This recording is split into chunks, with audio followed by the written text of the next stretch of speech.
है जो समाज के बुद्धिजीवी लोग हैं, परिवार के जो बुद्धिजीवी लोग हैं, उनका कर्तव्य होना चाहिए। अगर मैं अम्बेडकरवादी हूँ, ये मैं बुद्धवादी हूँ, मैं बुद्ध को मानने वाले हूँ, तो उनके बुद्ध के हिदायत बताए हुए मार्ग पे उसी का काम होना चाहिए, ना होना चाहिए। जब आप बुद्धवादी हो तो मैं भी पाखंड क्यों लेके आ रहा हूँ भाई? बुद्ध ने पाखंड को सरेआम काट दिया, बाबा साहब अम्बेडकर ने फिर मार्ग को हटा दिया।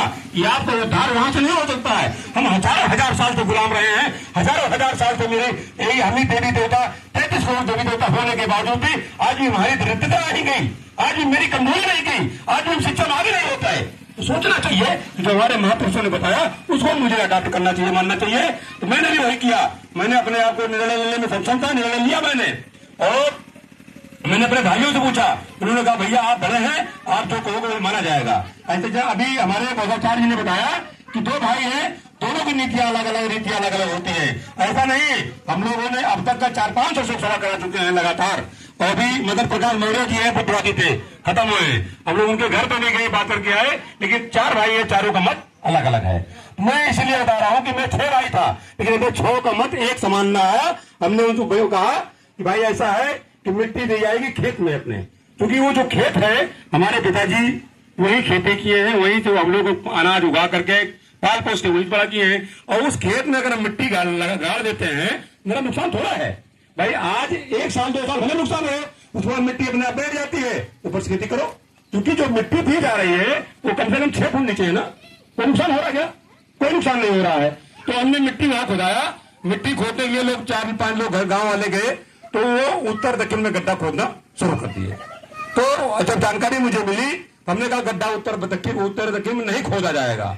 तो विशाल सिंह है, भट्टा वाले जानते होंगे कुछ लोग, तो उन्होंने कहा, उनको जानकारी मिली, उन्होंने कहा नेताजी मैं आपके यहाँ जेसीबी भेज देता हूँ, गड्ढा खुद जाए। तो हमारे गाँव के कुछ लोग चले गए, हमारे ठाकुर साहब वो भी पहुंच गए, वो गड्ढा जबरदस्ती उत्तर दक्षिण खोदा लगे। तो हमने कहा उनको, हमने रुकाया, हमने कहा ये गड्ढा जो खोदा जाएगा वो पूरा पश्चिम में खोदा जाएगा। अच्छा, गड्ढा पूरा पश्चिम में खोदा गया। बैठे मुझे गलत करना चाहिए, वो पीछे बैठे हैं बुजुर्ग हैं, झूठ नहीं बोलते हैं, जो करता हूं वही कहता हूं मैं।